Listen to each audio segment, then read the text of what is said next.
Fabriquer des pièces en plastique relève d'un vrai défi, surtout quand on commence et qu'on a peu de ressources à notre disposition. Je vais présenter brièvement deux façons plus traditionnelles de travailler et on partira ensuite sur une solution face à ces problématiques qu'on va aborder. Une des solutions pour fabriquer des pièces, c'est de faire de l'usinage. On va partir d'un bloc de la matière désirée tout fait et on va avec différents outils et différentes machines venir retirer l'excès de matière pour obtenir la forme désirée à la fin. Une autre façon de travailler qui est très répandue, c'est l'injection.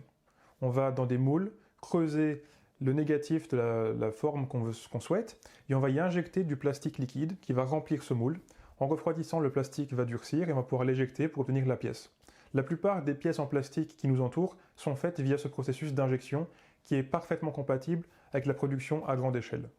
Dans cette vidéo, je vais essentiellement parler de l'injection et des problèmes qui y sont liés. J'en ai retenu trois importants. Le premier, c'est le coût de fabrication des moules. En effet, les moules sont assez coûteux à fabriquer, puisqu'on doit usiner dans des blocs de métal la pièce qu'on va vouloir fabriquer. Ensuite, on va vouloir stocker les moules. Donc, deuxième problématique, c'est qu'on va devoir payer le stockage. Et ces moules apportent une troisième problématique qui est l'itération très lente. Quand ils sont fabriqués, on ne peut plus les changer. Il faut refaire de nouveaux moules. À chaque fois, ça remet en place le processus de fabrication, ça engendre de nouveaux coûts, de nouveaux frais de stockage, et c'est assez lent. Donc l'itération est assez lente, et il y a beaucoup de friction dans ce processus quand on travaille avec de l'injection via des moules. Les moules sont par contre tout à fait compatibles dans la production à grande échelle, puisqu'une fois qu'ils sont validés et qu'ils produisent les bonnes pièces, on peut facilement les intégrer dans des chaînes de production et produire massivement beaucoup de pièces avec les mêmes moules. Et donc c'est très compatible avec des productions vraiment élevées. Ce qui nous importe ici, c'est de se concentrer sur le MOQ, le Minimum Order Quantity, donc la quantité minimum de commandes. Quand on va contacter des usines qui fabriquent des pièces avec de l'injection, on va souvent avoir comme problème qu'ils acceptent des commandes à partir de 50 pièces. Or, nous, on cherche vraiment à proposer une solution pour fabriquer des pièces à partir d'un seul exemplaire.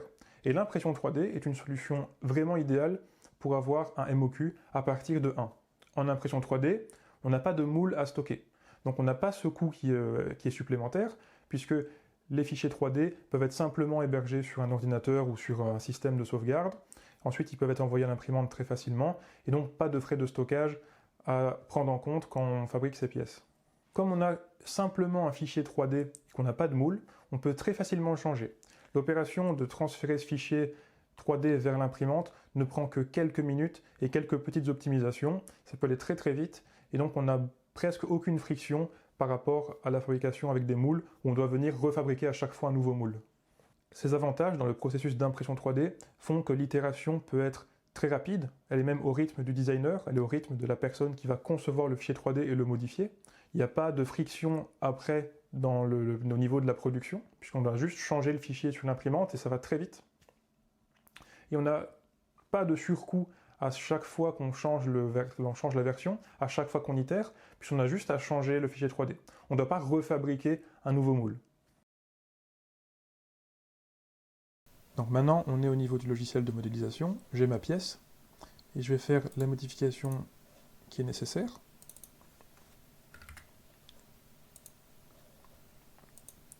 Voilà, donc ma pièce a bien été agrandie là où j'en avais besoin.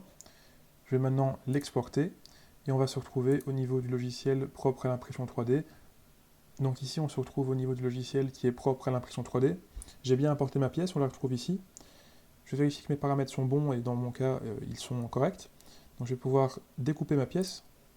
Là, c'est fait, très rapide. L'envoyer à l'imprimante. Je vais dire de démarrer l'impression tout de suite. Confirmer. Et voilà, donc on a vu que le processus prenait 40 secondes environ, pour un cas assez simple. Évidemment, hein, parfois ça prend bien plus de temps, mais on est quand même dans l'ordre de quelques minutes maximum. Donc bien plus rapide que l'injection où on doit refaire à chaque fois un nouveau moule. Voilà, j'espère que la vidéo vous a plu. Je vous souhaite une bonne journée et à bientôt.